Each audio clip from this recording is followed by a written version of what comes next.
VCRD's core competency is effective facilitation. We are an actively independent and nonpartisan organization. We support rural communities as they engage with their neighbors, with each other, as they think about their future.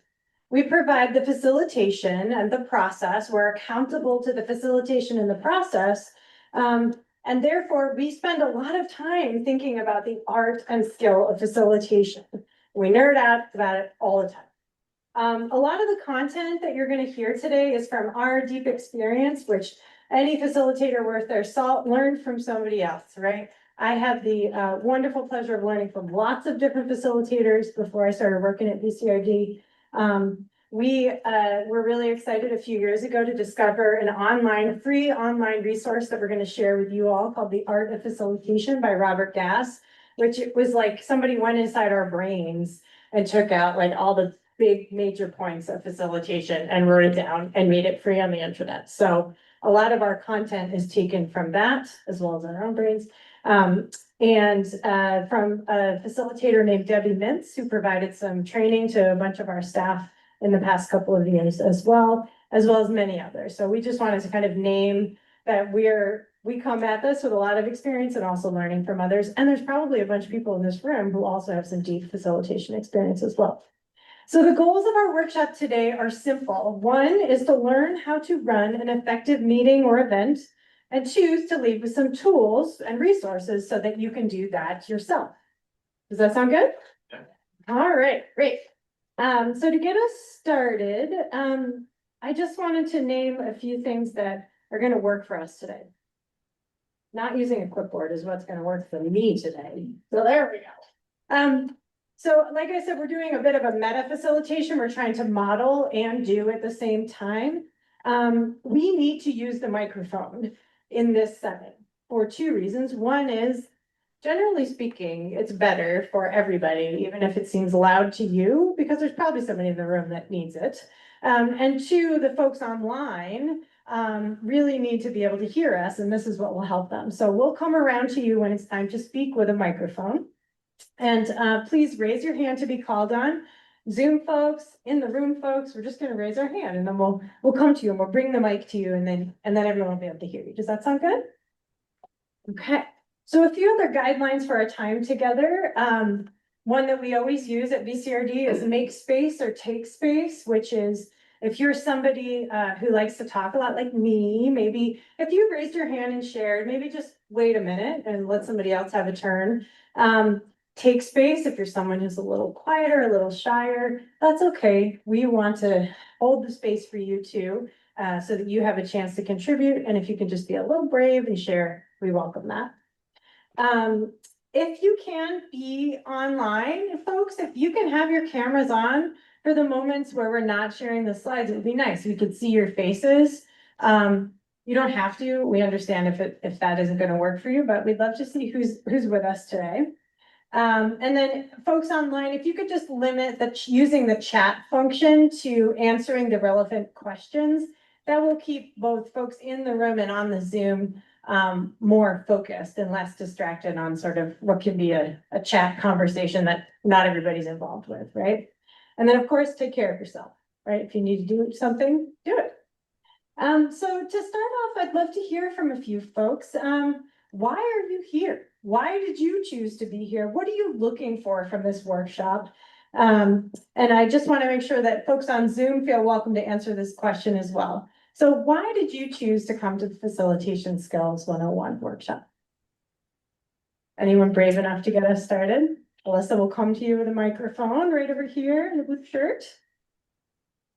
Yeah, I've previously been facilitated by VCRD and felt that I benefited from that. And I also find myself in a leadership position and never really learned those skills. But so here's the place to be. Awesome. Thanks, Brian. Good to see you. Over here in the green shirt, and then we'll go to the black shirt. I am the chair of our local library board, and so I facilitate the meetings, and sometimes I feel like we can get off track. So I'd love to learn strategies on guiding us and keeping us on topic. Perfect, thank you. And your name is Jen? Jen, great. Over here in the black shirt, Alyssa? So I'm gonna name what I'm doing is my co-facilitator is bringing the microphone and I'm indicating to her, because I'm running the room, who to bring the microphone to. Again, a meta workshop. Go ahead. I'm Beth Walsh and I direct a federally funded program called Road to Success. And I do facilitate meetings in lots of different venues, ways. I'd like to gain more expertise and confidence. Great. Thanks so much, Beth. Anyone online care to pipe in? Why did you join this workshop? And remotely? Do you see anybody, Lauren, who's willing to share or anything in the chat? It's okay if not. I just want you to feel welcome to be with us today. Great. Maybe one more idea? Oh, we've got, Oh, you do have somebody. we have Wonderful. somebody. We'll go Heather to would the- like to share. Okay, go ahead, Heather. Okay. Hello, good morning. My name is Heather Moore. I run after school programs and started a youth center in my area. I'm here remotely just because it's a 2-hour drive and hard to fit that in my day. But I'm here for facilitation training because I often find that I'm being put in those roles because of just the various volunteer stuff that I do. Thanks, Heather. Appreciate it. Wonderful. And right in the back of the room, you can close this out. Go ahead. I'm Beck Dezan. I work at the Washington Central School District. And I think that I'm a fairly decent facilitator. And I also think part of being a decent facilitator is showing up in facilitative spaces and learning and like helping that. So like own it and grow there. Yeah, thanks, Beth. Yeah, for sure. We spend a month, I'm sorry, an hour at least every month, learning facilitation skills at VCRD. It's a practice that grows and grows. So thank you all for being here. It sounds like you're going to learn things that hopefully you'll put into action right away. And with that, I will hand it to Alyssa to run through the agenda with us. Hi, everyone. And you need to stand Okay, For great. just We a want minute. to be supportive of the owl. So thank you so much, everyone. I just want to give a high level of kind of the arc of our workshop together today. So folks online are seeing the slide. We have it printed here as well. But the big thing I want to take away is we're going to start with some generalizations. So we're going to talk a little bit about what this whole facilitation thing is. I think we've already heard from a number of comments that folks are already really practiced in doing this. So we're going to do a little crowdsourcing work about what is facilitation.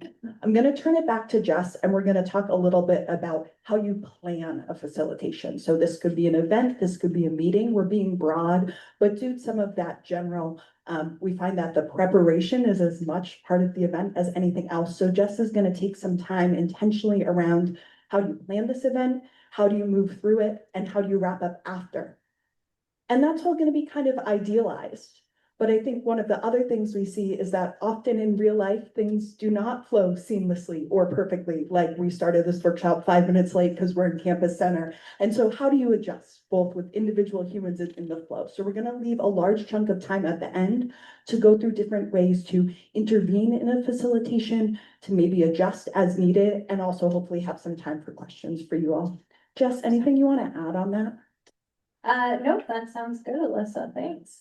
Great. So with that, I think we're going to jump to our first crowdsourced area. So talking about what is facilitation. You all showed up at a workshop called Facilitation 101.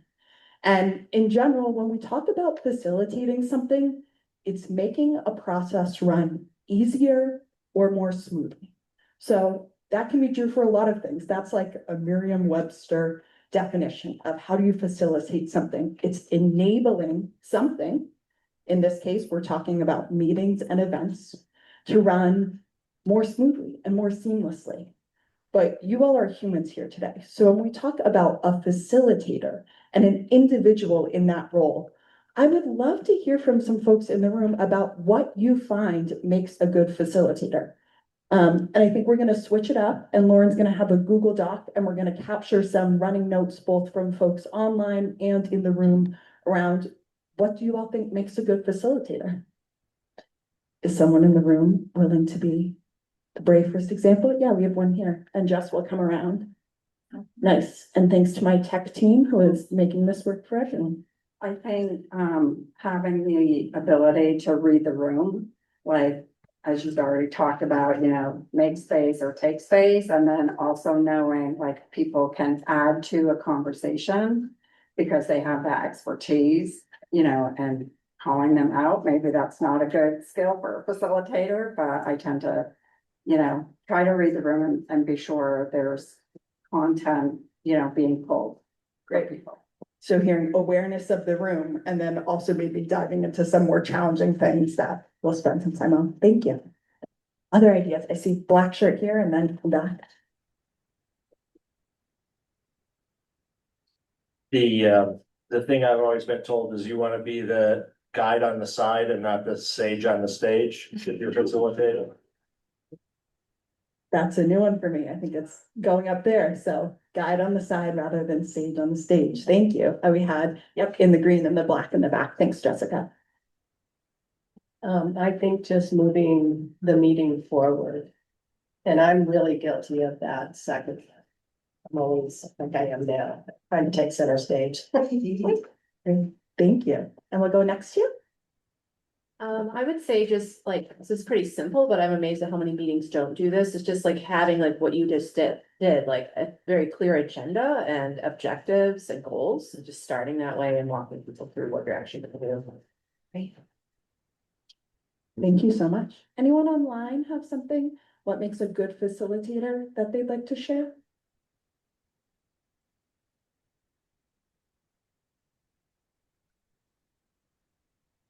All right. Anyone else in the room? We have time for maybe one or two more. I see Eric up here front and then in the green. Think of recognizing that preparation and the follow-up is just as important, if not more important, than the actual facilitation of a session. Where was the second one? And we have one more in the green shirt here. Yeah, third row. I sort of along those same lines with a facilitator who at the conclusion of a meeting can say, here are the action items, here are the next steps that we decided to take, and summarize the meeting in a concise way. Awesome. Well, thank you so much, everyone, for sharing. This is a really fun exercise because I've done this workshop about 8 different times, and every time I have bullet points on my sheet of the points I want to emphasize, and almost all of them are already up there. So in terms of the role of a facilitator, again, your goal is to help steward a process. So we talk about ultimately the facilitator's goal is to help run a successful process. That's setting a positive tone. That's, as we heard, sticking to an agenda, making sure one is there. One that I heard a little less from some of these comments, but some folks mentioned, is making sure all voices are heard. So as the facilitator, again, knowing that people have all different tendencies and individual comfort level, your goal is to make sure that all people in the space have the opportunity to share their voice and their perspective. And again, we'll talk through some of more specific dynamics to doing that. It's adjusting as needed. We talked about life is not perfect. So reading the room, being aware of the energy, being aware of who's there and adjusting as needed, that helps make a good facilitator. VCRD team, anything you'd like to add to anything I mentioned, Jessica? No, I think that's great. And I love that quote of not being the sage on the stage. Totally. Lauren, anything you want to add? No. I'm impressed by the ability to capture from multi-states away. So go team. Lauren is in Michigan currently and doing our note taking. So hybrid is pretty amazing. Awesome. Well, I'll turn it over to you, Jess, for designing effective engagements. Great. And because we are running a little behind, I'm going to ask Alyssa to try to help me stay on time. Alyssa and Lauren are going to hurt. We've caught up, but we're still 3 minutes in. Okay, so maybe we'll go back to the slides here. Great, thank you. So we just went through this, what makes a good facilitator. Hi, everybody online. Get there. We'll get there in a minute. So basically what I'm gonna do is I'm gonna run through the way that we approach facilitating anything. So the before the meeting, the during the meeting, and then the follow-up and the after the meeting. So I like to think of this in the roles. So you've got roles and you've got goals and you've got roles, like actual roles, because people might need to also be fed. So when you're planning a meeting, you want to be thinking about what is your role? Are you the facilitator and the host, or is there another host? Are you doing this meeting on behalf of an organization or another group? And who's going to play which role? Who's thinking about the actual space and the event that you're going to be having? Is it you? Are you being expected to do that? Getting clarity on that, especially if you're working with a group well ahead of time, is really, really important. We're meeting with people all the time who'd like to either have us support them in facilitating something or in asking us to facilitate things. And the first thing we're trying to drive at is, what is their goal in that meeting, right? We have a whole outline that we use with a bunch of questions that basically all summarize to, what's your goal? What are you trying to do? Who's going to be there? What information must be part of this meeting? Who's going to use the information generated in this meeting, and how and when, right? We need to ask a lot of questions before we start facilitating something.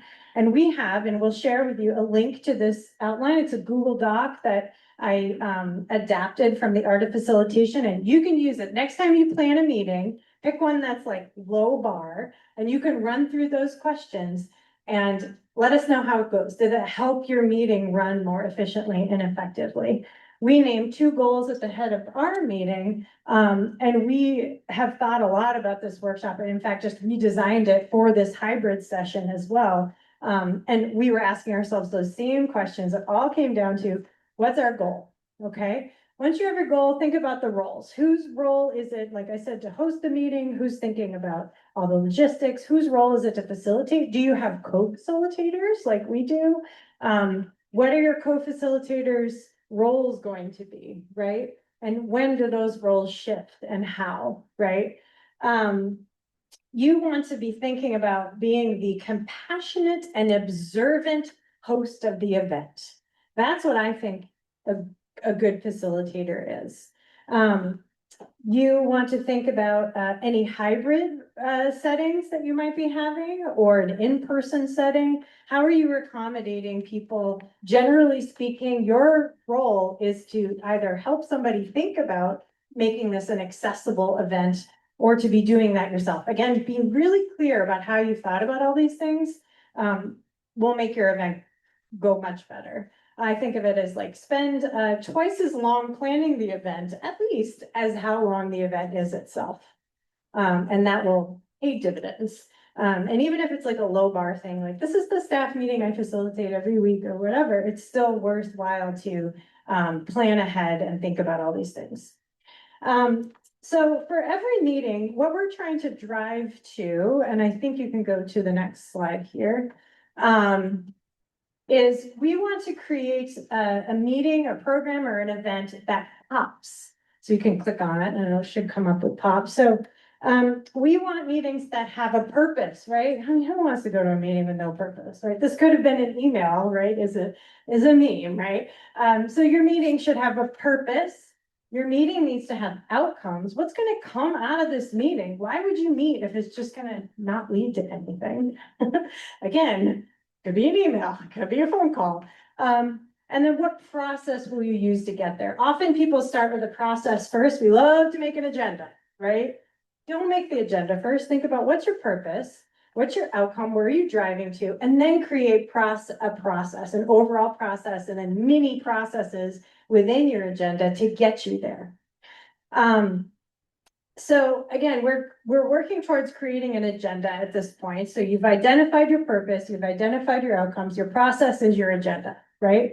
That agenda needs to include things, and you can choose whether to have your public-facing agenda be very detailed, or you can have a very simple public-facing agenda like we do here, and then an internal agenda for this is 4 pages long for us, right? And we often do that. We script out all our meetings. I don't know. I mean, we stand in front of big rooms, so we have to do that. Maybe that's weird for your internal meetings, but often having more detail and agenda for yourself as the facilitator is really key.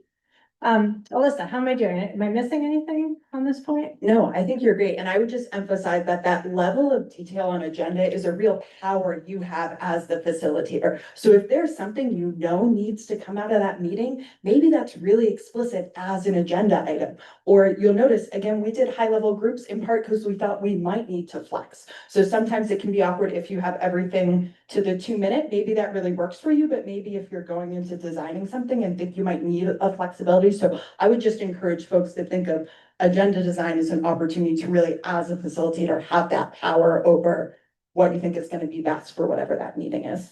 Great. Yeah, we don't always include group guidelines, for instance. It just depends on if this is a group, we already know each other. Maybe we just kind of have agreements and we don't need to do that. So it's all depending on the group that you're working with and your goals for that meeting. I think no matter what, if you leave this session today, one thing I think is really good advice is always put timing on your agenda. Always. I mean, I don't know how many people have seen an agenda that's 20 items long and then there's no time and then you get through 3 things and then you're rushing. Sounds like Alyssa's select board life. This to you, not you, not her. But definitely you've seen agendas like that and it often feels as participants a little formless, right? And so a timed agenda really helps, even if like we have sort of recognizing that we need to adjust our timing along the way. Laura and I had a big adjustment in the meeting last week. We're like, all right, we're changing things a lot because the group was just not doing the thing we needed at that moment. So, and then I think breaks are really important. If it's more than an hour, you really want to make sure people have at least a little bio break, right? The other thing you want to think about is how are you going to have all the materials ready for your meeting? Once you've decided on your agenda, what do you need? Each agenda item, go through it and say, okay, for this, we want to have a slideshow and we want a Google Doc. Do we want a flip chart in the room, microphone so everyone can hear, et cetera, et cetera. And then you want to think about how are you going to capture information from people? Is somebody taking notes? Are you recording it? Who's doing that? How is that happening? Do you need a sign-in sheet because this is a public meeting or this is a meeting where new people are coming and you want to stay in touch? And with that, I'm introducing the concept of the meta facilitation sign-in sheet. If you would like to connect with one another afterwards about facilitating things, maybe you want to connect with somebody who has a similar type of facilitation thing going on, and you'll hear more from each other soon. We encourage you to sign up, put your name, email down. All that means is we would connect you with each other from this session. So you don't have to sign in, but if you'd like to do that, we're going to pass around the sign-in sheet. Yeah, and there's boxes for both. We also promised you tools and resources. So Yes. we also will share those in a follow-up email. Again, check boxes to opt in if you're excited about the materials and or connecting with other folks. We'll start with you. Thank you. Great. Okay, so you've done all that prep, you've thought about all these things, you show up with a box, you show up with a trunk full of stuff, all your co-facilitators. Oh, you created your co-facilitator agreements, like checking in and being like, Alyssa, anytime you raise your hand if I'm off script, give me a time check. Can I have a time check? Right? So you're at the meeting, you open the meeting, you want that meeting opening to be warm and inviting. You want to set the tone, keep it natural, open, but clear. I hope we did that. It was a little confusing when some folks came in, but we were still trying to welcome you into the space. And then you're at the meeting and there are some must-haves that I think of when I think of an effective meeting.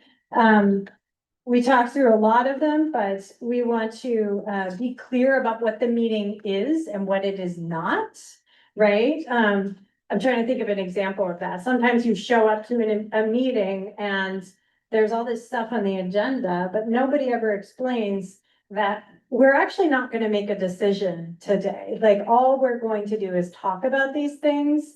That can take down people's anxiety a lot. If you're very clear about what it is you're actually doing for each agenda item. Actually, here we are going to make a decision. We've started a practice within our culture at VCRD with internal meetings. When we add an agenda item, we say exactly what it is that we're looking for that agenda item. So this is discussion. We're just discussing, right? This is information sharing. We're just going to share some information. This is consultation. I'm struggling with something and I need some help. Or this is decision making or other things I'm sure we could add. Am I missing any of the things that we add to our agendas? Okay. We want to identify the meeting roles with the co-facilitators. If it's a new group, we could break the ice. You could do some kind, you need people to know each other. We didn't do introductions because there were too many people, but normally in this space, we would have said, could you share your name? Tell us why you chose this session. We did ask that question. We didn't have enough time to do everybody's names. And then you can use group ground rules or guidelines, and that's helpful especially if you know it's a meeting that might be a little heated for whatever reason. You want to make sure the hybrid meeting participants feel included and are able to participate actively. And they want to have as much of a similar experience, like we said, as in-person folks. Alyssa, Laura, Lauren, did I miss anything in terms of like a perfectly going meeting? And all those things happen. One note for our hybrid friends to make sure they have the same experience is that you can chat Lauren, the host, your email address. And if you'd like to be on the list, I see Lauren nodding because Lauren's an excellent co-facilitator and I'm sure already prompted that online, but just acknowledging that's the virtual equivalent of the sign-in sheet that's happening here in the room. Thank you. All right, so not hearing anything that I've missed. You facilitate your perfectly designed agenda that pops, that has a process, an outcome, and has a purpose, outcome, and process.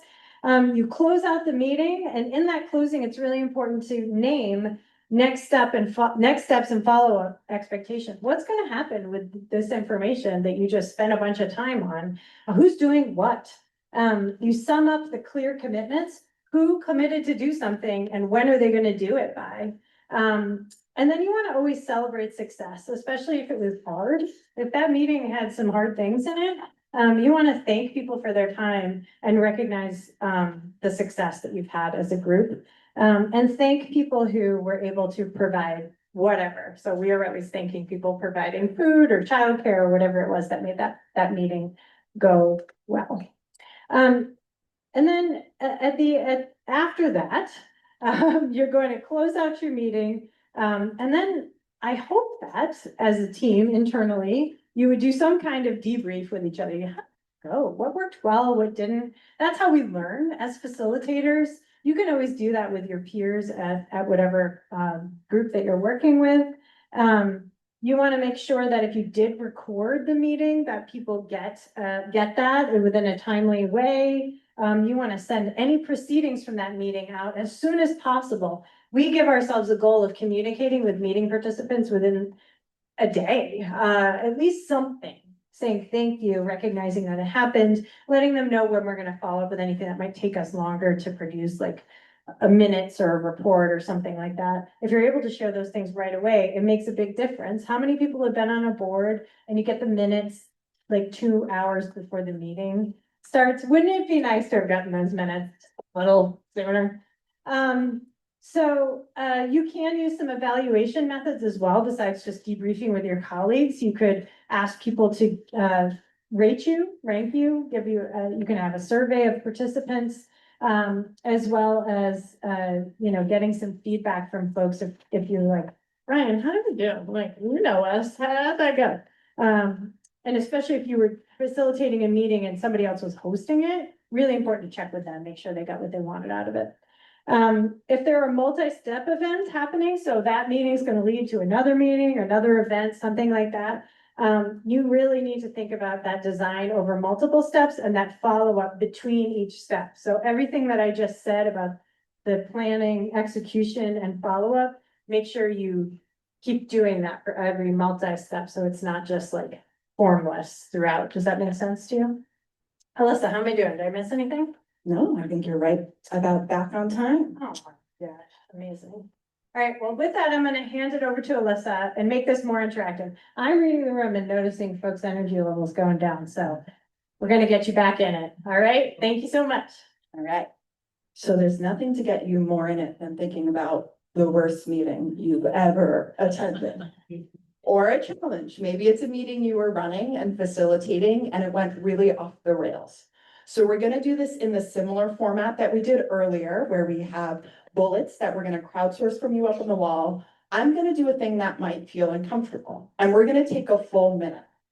I am actually an introvert, but playing an extrovert on TV and while facilitating, and I am someone who doesn't have a problem just raising my hand in a room. But I know that's not everyone's tendency. So some of you have a written agenda, maybe you have a pen. If you're online, you could put this on scrap paper, but I'm gonna encourage everyone to take a minute and reflect on a facilitation challenge. So something that stumped you as a facilitator or something that you experienced in a meeting that felt really hard. And we're gonna take 1 minute for everyone to think about that, and then we'll have an opportunity for if folks want to share. So I'm gonna start a minute now. You can reflect quietly individually or on a pen, and I'll check back in after that. Repeat that, please. Yeah, great question. Someone asked me to repeat. So the question I've asked folks is, what is something that's stumped you as a facilitator? If you were running a meeting, something that was hard or you weren't sure how to deal with in the moment? Or as a meeting attendee, what's something that you had happen to you that you experienced in a meeting that was hard or difficult and you'd like to, and I will name some of this will inform some of how Jessica and I structure our latter part of this presentation, trying to give some skills and tools to help you all out.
All right, the computer clock changed to 11:26, so we've reached a minute.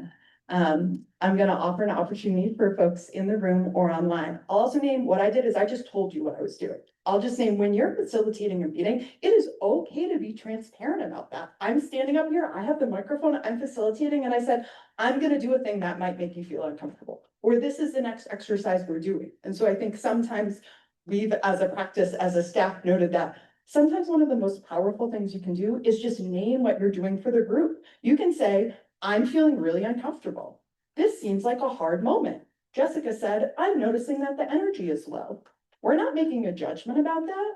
We're not even necessarily suggesting a course of action, but sometimes being the person who's facilitating the meeting and just level setting that for the group. Sometimes the group responds in a positive way without you even needing to prompt anything further, just by you naming what's going on. So again, in this meta facilitation, wanted to say that. So with that time to think, anyone who would like to share a facilitation challenge or something that was hard? We'll go here, here, and then to the back. Yep, black shirt. Thank you. So I was just an attendee of a meeting of one of our working groups for like the talents development. And we were talking about taking and making space, right? And there was this one dude who was repeatedly taking a lot of space and not making too much. And we were starting to go off track significantly. And I could tell that people were getting frustrated. So I sort of had to step in and point out that, hey, we've got like other things to talk about. And we're also like all here in a volunteer capacity and you're kind of wasting everyone's time. Yes, great, thank you. Sounds like a trifecta of challenges. You starting to do some of those interventions? Well, get back to that. Yes, go ahead. Hello. So I just have an example. I coordinate and facilitate a chapter of the Vermont Welcome Wagon project in the Upper Valley.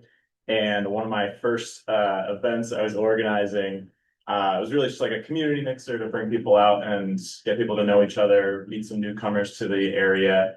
And it was just funny in my head, I sort of had like a loose plan, you know, had not really thought about any of these like, you know, basic facilitation things. So, like halfway, I think like an hour in, I had like in my head, okay, I'm gonna go up, I'm gonna take the microphone. There's like music going on in the background. Everyone is talking, everyone's having a great time. But when I like go to the microphone, no one listens to, like, no one is paying attention. And I'm just like standing there, I'm like, okay, they're gonna all look up here in a minute. Like, I'm like, hello, everybody. And they're all just like, really enjoying themselves. And I was like, wow, like, what do I even do? And I like kind of panicked. I like, started to tell people to shut up. I was like, okay, shut up. And I was like, oh my God, I'm the welcome wagon guy. You're having a good time. So it was just funny, like getting myself in that situation. I'm like, and now in retrospect, I'm like, how could I have organized this a little bit better so that, I wouldn't have to tell my guests to shut up. Sounds like a real stumping. Thank you. I'm really appreciating that. Yeah, Jessica in the back. So I organize, yes, okay, good. So I work for the Department of Health, and I organize a department-wide work group. And I am a little bit of a lower level employee, and there's a lot of supervisors and higher level employees in the space that I'm facilitating. I get very intimidated in that setting. And I'm facilitating it because it's my area of expertise, but I really struggle in that particular setting, just facilitating for people that are way above me. Thank you so much. I'll say I feel that in a lot of spaces I'm in, so I'm really appreciating that. Anyone online have anything they want to share? Either a challenge that stumped them as a facilitator or a meeting you were in that was not as delightful as you would have liked? Carol, am I seeing that you're ready? Yes, can you hear me? We can. Okay. Yeah, it's when a board meeting and we have a decision to make, and so there's kind of a presentation, but then everyone's reluctant to make a decision. And so as facilitator, I've tried prompting, well, is there more information that you think we should gather in order to make this decision? And still just kind of a hesitancy to really ask what that might be, or to say, this is enough information, just that inability to kind of get the group to come to a decision. Thank you very much. We have time for maybe one or two more in the room. I have blue shirt here, but start with gray in the back just while you're there. Hi, Devin here, Chair of the Select Board in Warren. And I think my biggest challenge in my new role as a facilitator is honoring the need to hear from everyone that wants to speak and sticking with the timeline on the agenda. And making sure that, in particular with really difficult conversations, we get a good amount of participation without rushing people. Hi, Devin. I'm Chair of the Select Board in Waterbury, and we should connect after this. That would be awesome. We had it up here in the front, and then maybe we might get one or two more in, because I feel like this is really generative just to hear from folks. So I had two that are quite quick. One is just last week, I was kind of at an ad hoc facilitating this conversation for this just social community group. We were changing one of the ground rules, so it was important that everybody kind of weighed in and felt comfortable with this. And it ended up just taking so much of the time, like more than half of the time, because people started sharing personal things and were being vulnerable. And in that position, I didn't feel comfortable cutting anybody off, but I was also like, we're getting circular, we're going way too far over time. I felt kind of stuck there. I didn't know what to do. And then the other one very quickly is if I run some volunteer groups, and oftentimes it's with my friends who are on the board, and sometimes it can be challenging because we are all there as volunteers and we are all also friends. It's it's not like a formal board, it's just informal community things we do, and it can be hard sometimes to want to make jokes and want to just kind of get off track and bring people back, because you also have that outside of the professional relationship too. So I think that can add some challenges as well. Awesome, thank you so much. Did I see one over here? And then in green, I'll get you before that. Right here? Yep, go ahead. Hi there. I was at a meeting in Lebanon, New Hampshire. There's a couple that facilitates what they call community discussions from time to time. They choose the topics. They're usually germane and helpful. But there was a fellow at one recently who wouldn't complete a sentence, not a single one. And he went on from topic to topic to topic, and I was ungodly frustrated, and I wasn't sure how to intervene without being exceptionally rude, because it was driving me nuts. Does anybody have any suggestions? Please help me out. Thank you. This is fun. Again, we're crowdsourcing. I've appreciated that we've gone the arc from idealized to that. We have the woman in the green shirt in the third row, and then I am gonna give Jess back the mic on the outside. Yep. So that we can get to, so what? What do we do about all this? I think a lot of rich father and things that we see come up in communities. Yeah, go ahead. So I was, for a time, the chair of the select board in Londonderry. And I think my biggest challenge was the conspiracy theorists and disinformation peddlers. Most particularly people who would accuse the board or members of the board of doing something nefarious, which of course they hadn't done. And I found it really difficult to maintain my cool and not be reactive and defensive. Great. Thank you so much. I really appreciate this. I do want to offer just a little on the select board because I feel like I brought it up, and just note that like we've talked about, facilitation is this huge topic. I did a 10-session cohort program over 3 weeks with Laura and Lauren. So like we can go so deep on all of this, but the other takeaway I want to say for right now is there's all different types of meetings and events. So for me personally, I work for the Vermont Council on Rural Development. We do decidedly not municipally oriented meetings. We do community meetings. We're not using Robert's rules or anything that's really formal. Often a select board meeting is using a prescribed set of Robert's rules. And I don't have a giant takeaway on that, but I do want to note that when we're thinking about design and limitations, those are some of those things that would be important to note. So again, just noting that I'll name as a select board chair, I don't think a Robert's Rules select board meeting is good for every goal we accomplish. That's one of the reasons I work for a nonprofit that does a totally different type of process, because I think we see that there's some things that can't be met. So that's not an immediate solve. It doesn't mean there's not takeaways from all of these, but I think it's important to note that a board meeting, a community meeting, a meeting with friends can be really different types of meetings. And so what that means about how you facilitate and how you adjust might vary.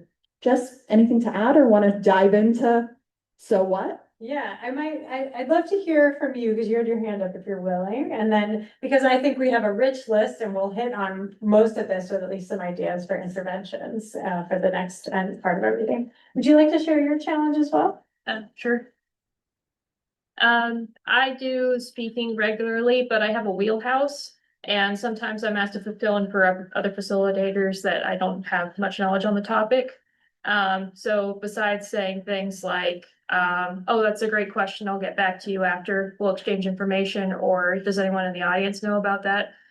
It would be really great to have a co-facilitator that would like Google things while the talk's going on or monitoring times. So I wish I could have another facilitator. And to answer your question about like, what do you say when someone's going on? My go-to is like, that's really interesting. We can talk about it after, but we have to move along with the agenda.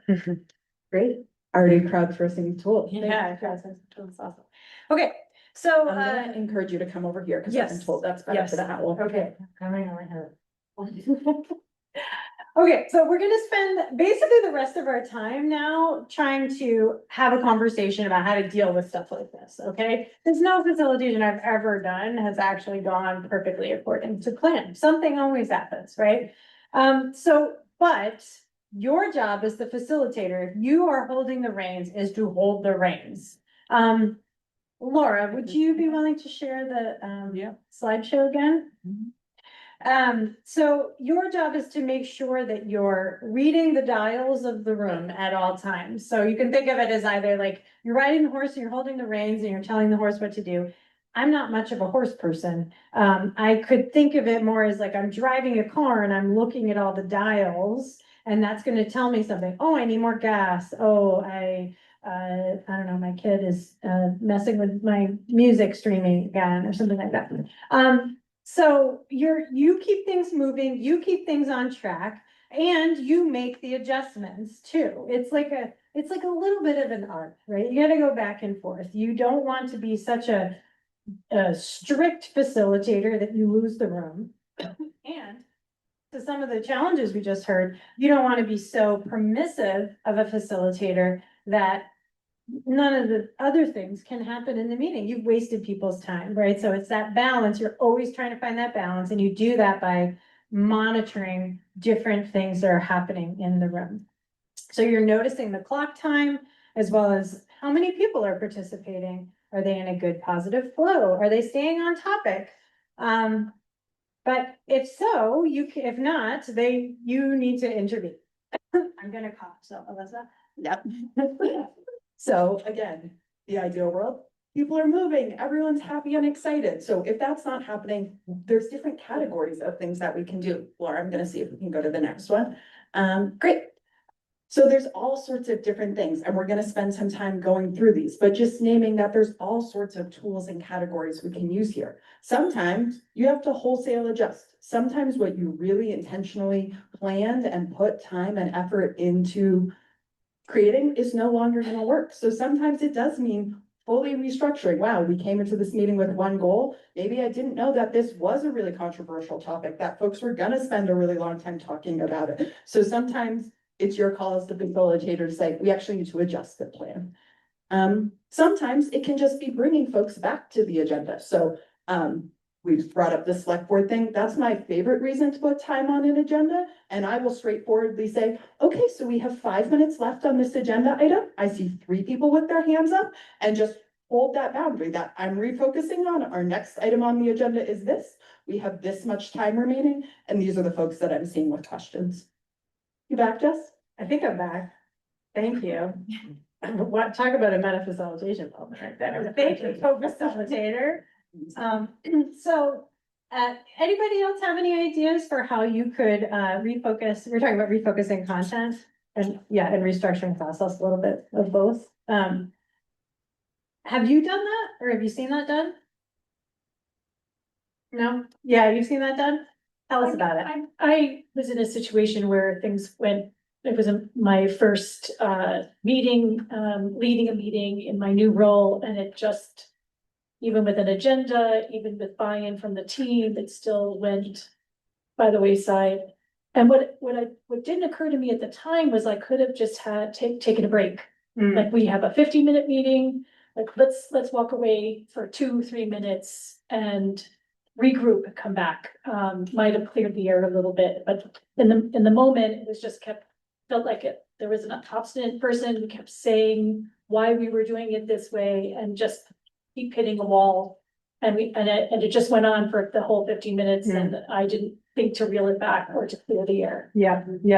And I wonder, something Alyssa said, or that we often do, is if somebody just really wants to talk about something that is not actually what we're talking about, but they really feel like it's important, you can just name. I hear you. That's such a valid information to share, but it's actually not what we're doing right now. So if, with your permission, I'd love to kind of move on and just name the purpose of that agenda item over and over again. And then if people just really, if that person really can't do it, you can take a break for sure. I'm just noting just that this is kind of like a, what is it, agenda or index slide? So we have a slide on each of these 4, and I'm wondering, just for following along, if we start with restructured process and then move from there, and we have time on each of those. Sounds good. Yeah, so you want to go to the next slide there? Yep. Restructure. Okay, so restructure the process. So sometimes things go off the rails a little bit. And you really can't deal with it with the agenda that you have. This happened to Laura and I last week, where we had to think about what was going to work for this group. It was a small group. It was 6 people. It was a newly small made smaller board. And we wanted to think about how we could structure that process to work for that size group, right? In a group like this, we might also think about something like small group or pair sharing. You saw us do a little bit of having you write something down. That can also be a way to kind of think about how you're going to structure your process. And you can do that on the fly in the moment. If it's not working in a big group discussion, you could always say, okay, for this next agenda item, I'd love you to we're going to do a pair share, right? That might help if there's a person taking up a ton of space.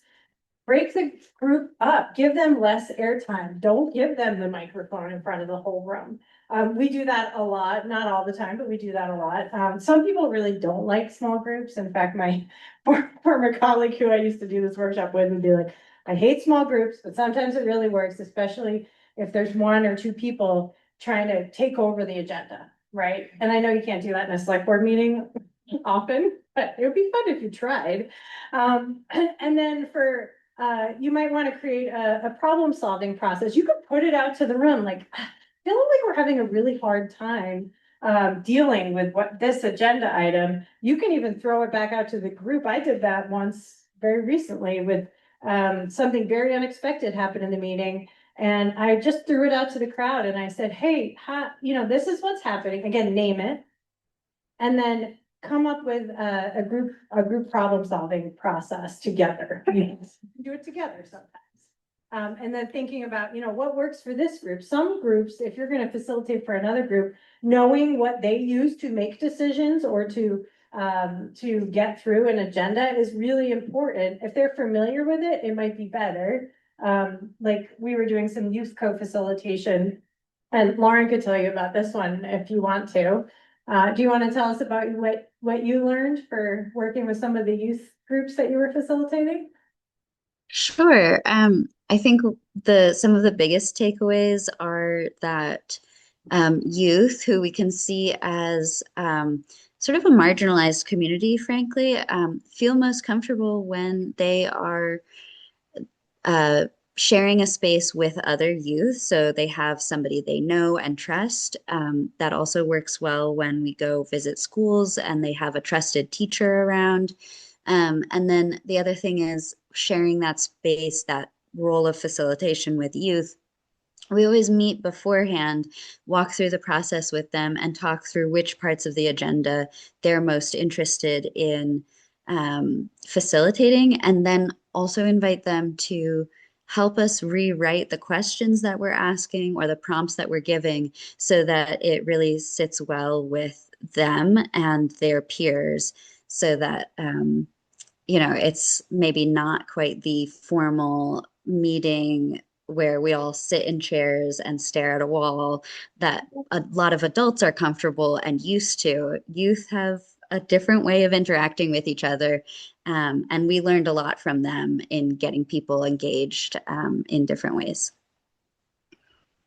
Thanks, Lauren. Alyssa or Laura, did I miss anything? No, I would just add that deciding on how you're gonna make a decision can maybe be a lower stakes conversation at points. So if something is going like way off the rails, like, okay, can we agree that we're gonna go with what the majority of folks in the group think? And get everyone to agree that's how you're gonna make a decision can be a conversation you're having that's not about whatever is going off the rails, but that can sometimes be a tool to say, okay, I'm hearing that we're really far apart on this, and saying, okay, ideally, again, you're coming to a meeting with a process for that already laid out, but if you have to adjust in the moment, again, that's something you can do transparently with the group. Go ahead. Next slide. So refocusing content, a lot of the challenges that you named, these tips might help with that. So again, you want to remind people of the current topic and the time on the agenda. Maybe you need to give a little extra space for whatever's happening. A couple of folks had examples of that where it's like, you could just name in your example, hey, I'm really appreciating everybody sharing their personal stories, and I don't want to, you could even just name, I'm feeling a little uncomfortable reminding us that we have a goal here and a time, and I just want to be respectful of everybody's time. Just name it. Most of good facilitation is just naming what's happening and being clear about what's going to happen next, right? You can when it's time to move on or set things aside, or when it's not. When we were facilitating last week with a small group, it felt like the group was surfacing something really important. We knew they were going to do that, but we knew our agenda item would help them get there. And we had to give them a little extra recognition of surfacing something hard. And so what we did was kind of a combo. We said, we explained the next agenda item. We said, this is where we think this will help you get through this thing you're noticing with more clarity. And when we're done with that, if you still don't feel complete, we will come back to this and we will change the agenda. Again, this was a small group and we could do that. And it gave us some time to think. It slowed things down. We're often refocusing content pieces can also be helped by slowing things down, right? If things are happening that are a little chaotic. So you're gonna also reframe and restate what you're hearing to allow people to react and move forward. So again, you could just say, hey, I hear what you're saying. So this person that was really trying to be emphatic about what had happened and why, and being maybe defensive in the meeting, you could just say, hey, what I'm hearing you say is, it's really important for me to know X, Y, Z. Am I right? Did I get it right? Great. So we've captured that. And now it's time to move on to the next thing. So just really making someone feel seen and heard. And this happens a lot in our community meetings. Somebody really wants us to know the terrible things that something happened in the history of a thing and no one ever does anything. And great. So what I'm hearing is this. It's really important for us to know there's a lot of history here. Is there something you'd like to share about what comes next or whatever the agenda item is? And you can always do that as the facilitator, even if it's hard and some people just won't move on. And you can just say, great, well, I've heard you.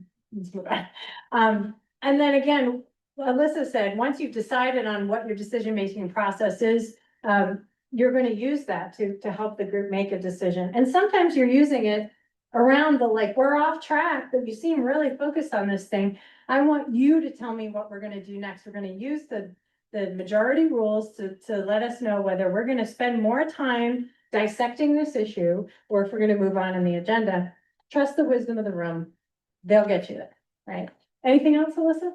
Yeah, two I would add is I often find a note taker to be an incredible partner for this. So for us at VCRD, we use note takers really intentionally, but it's something I think about even a meeting where maybe you have a peer and a colleague as a way to do that framing back to the room or making sure that folks know their ideas are seen and noted. So I will often directly and explicitly check in with the person who is taking notes and saying, Jessica, you're our note taker for today. Can you read back the last point that you just made based on the comments from the person over here and have her read back for the notes? In a select board meeting, it looks like, okay, I'm hearing consensus from the board that the next steps on this item are A, B, C, and we will revisit Y at our next meeting.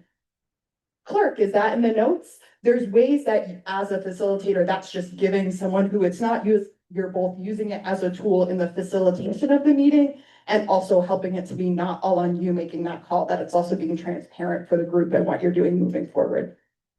Great, thanks, Alyssa. Let's move on to the next slide here. So human dynamics, this is underlying a lot of the challenges that folks brought up.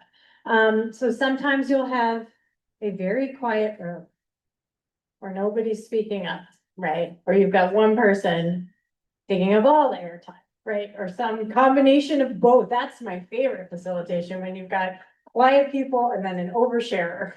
Great, thanks. And so you really, as the facilitator, need to notice that and come up with strategies in the moment. Maybe you thought you were going to popcorn around the room, but everyone's being really quiet. And instead, maybe you invite them to do a writing exercise. Maybe you invite them to participate in a way that doesn't put them on the spot, but allows you to move on in the agenda, right? It's always okay to also just name without naming a specific person, a behavior, especially in a large meeting. You could say, I'm noticing that people are really having a hard time participating and being really quiet. And I'm okay as the facilitator, allowing for silence. So we're just gonna sit and wait until someone's ready to share. It's okay. And you just kind of are quiet and you'll be surprised. You get richer participation because introverts especially need more time to think and process. Most of the time you can get the energy from the room just by naming what's happening and being comfortable with it. Same with somebody who's increasingly sharing too much. You can don't name the person or shame the person. You can say, I'm noticing that we have a few people really participating, but I'd love to give some space to people who haven't had a chance to speak. And you can say, I'm not going to call on somebody who's already shared until I hear from a few people who haven't already shared. Anything else on that point, Alyssa? I feel like that happens a lot. Yeah, really that. You can make up your own rules. You can say, I'm up here and I'm gonna wait for a minute, or I'm gonna wait for someone who hasn't had a chance to share yet. You're in charge. You're the facilitator. Yeah. And then sometimes, there can be miscommunication between meeting attendees, and you're noticing that. Or miscommunication as the facilitator. It's happened today even where somebody's like, I didn't quite, can you repeat what you said, right? Or there's like a misunderstanding about what this agenda item on the meeting is really meant to, drive at. And so you just want to, you can name it. You can, don't call out the person, but you can say, I'm a little confused. Maybe could I have the person who is taking notes read back what you said and then just make sure we got it right? You could use that technique. I don't know about other miscommunication examples or ideas if anybody else on the team has them. If not, Question. yeah, absolutely. Yeah. We'll come to you with the mic just for people to be able to hear. I sit in a ton of meetings and, right, Zoom is great when everybody's in an individual room or has their individual computer for the note-taking AI function. Has anybody figured out an in-person technology function to take notes when everybody's sitting in the same room? So you don't need somebody who's supposed to be a part of that meeting also being the note taker. That's a good question. Anyone have any ideas for an in-person? I'll take maybe one and then we only have a few more minutes. You had an idea for that? Yeah, if you have Some people on mic can. if you have an iPhone, then there's the memo note and that will record the audio for basically a very large room. And then it'll transcribe it and then you can, if you're okay with AI, then you can just feed it to an AI and say, make this into something I can read more digestively. And it takes that content, and makes it into meeting notes, if that's something you're open to. We also have a team member who uses Zoom captions for accessibility, so I will name, we sometimes have a Zoom meeting camera off, not showing anything running in the background, makes success, but in terms of if you're finding those transcripts effective, you could have a Zoom meeting with no one on the Zoom, except for those folks. Yeah, and we'll have closed captions going as well as transcribing notes sometimes. Okay, and then, conflict or disagreement. Sometimes things get heated in a meeting. Has that ever happened to folks where you've had like some real big conflicts in a meeting? Never. How have you guys handled that? Did you have any successes with that? Or like just, I didn't know what to do? Yeah, right here in the purple shirt. I guess a bit more of a failure and a tale of how it can kind of derail things. Town meeting was pretty contentious this year by us, and it brings out passionate people. Yeah. And when there's not a microphone to speak into, passionate people can get loud, and that can really kind of swing the energy of a conversation in the room too. And so I think our town meeting day was maybe derailed a little bit for that. And I do think it can really just hold the entire conversation that way. Yeah. What did your moderator do? Let it go until it was done, and then we moved on to the next conversation and, let them fully speak out what they had to say and acknowledge it and then move on. But I agree, it could have been a little bit better addressed. Yeah, interesting. I see another hand, but we only have a few more minutes and I want to make sure we at least hit on the rest of these points. Are you okay if I just make sure we get through the rest of the content? And then I'm also happy to chat. It's lunch after this. I don't want to keep you from lunch. So maybe let's move on to the next slide. So you can shift the energy in the room, and maybe this will help as you think about what could your moderator have done during town meeting. So if it's cacophonous, if it's loud and people are having side conversations, they're not following the rules of the meeting, etc. I've seen all of my co-facilitators handle this with their own style in a really effective way. And Lauren, I don't want to call you out, but it's an appreciation. Lauren has a really great energy. Normally they're very calm and not loud. I'm a loud person. I don't think of you as a loud person, Lauren, but you can command that room. And we had a meeting where recently people were having a bunch of side conversations. And for a person like her to raise their voice just a little bit, right? And then bring it back down. The room was like, a pin could drop, right? People really were like, oh, yes, we were being rude. dynamic side conversation. You can enroll people, so maybe your town moderator could have enrolled, allow people, hey, we're having a you back there, yes, I hear you yelling, we cannot hear you. We just hear yelling, and I'd love to enroll you in a solution for that, like, we have a microphone and we have a procedure, and I'd love to invite you to enroll them in participating in the solution to that. If the room is dying and quiet, you can energize, you can get people up, you can get them moving, you can get them standing, getting ready to go to lunch, like this group is. You acting energized sometimes energizes the room, and the opposite is true as well. Calming the room. Sometimes you can be powerfully quiet and calm, even when things are very loud and emotional. And lots of the techniques we talked about are really about maintaining that calm, right? And then lightening the mood. I'm a big fan of using humor as a tool. When things get really serious, sometimes it's totally, my default is definitely to make a joke or make, again, not calling anybody out, but being like, whoa, this is like being with my kids or something, like just make a joke, don't shame any individual, but humor always helps. So we are really close to time. In fact, we are at time. So I want to leave you with our resources that we've been talking about. It is the facilitators meeting checklist that you can use to plan any and all meetings you'd like, the art of facilitation. And then there's a whole bunch of other transformational facilitation tools, well above and beyond just a facilitating meeting at that link as well. And we will send all of these to people who signed up on our sign-in sheets. All right, Alyssa, anything else to add before we send everybody off to lunch? The sign-in sheet is here in the front, so if you want to add it, feel free. I'll just offer an audible alarm can be a great tool that doesn't rely on you as a human. If we have 2 minutes, I'm just setting an alarm and letting it go off just to offer one I found useful. But no, thank you for being here. For those here, there's Facilitation 201 this afternoon. So a totally different set of facilitators, a different take on facilitation. I may try and stop in. So I think there's more to learn about this if you're interested in digging in further. Again, it's back here in the space. And then just lunch logistics. I think that's it. Great, yep, so that session is gonna be the last session of the day, we'll be back here. So lunch, you have a ticket, it tells you which location to eat at. Please do that, we hope that makes lunch smoother this year for previous attendees. Lunch is a lot of people trying to eat all at once.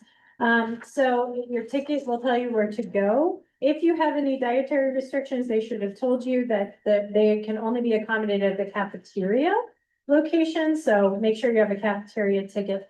And of course, if you lost your ticket, don't worry, just go where you need to go for that. Okay, your next session will start at 1:15. Is that right? Yes. Yeah, great. Awesome. Thank you, everybody.